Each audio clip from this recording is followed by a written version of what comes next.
Good morning সকলকে। চলো বাইরে দেখি কি অবস্থা।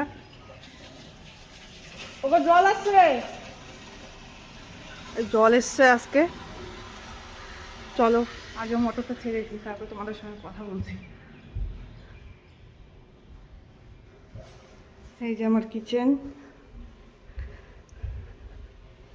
দাঁড়ান। এই যে রান্নাঘরের অবস্থা, এখনো কাজের কিছুই হাত দিতে পারিনি। চলো পরিষ্কার করে তারপরে আবার তোমাদের সঙ্গে দেখা হবে। ফার্স্ট ব্লগ, বাইরেটা একটু ঘুরে দেখাই। মহারাষ্ট্রের সকাল কীরকম।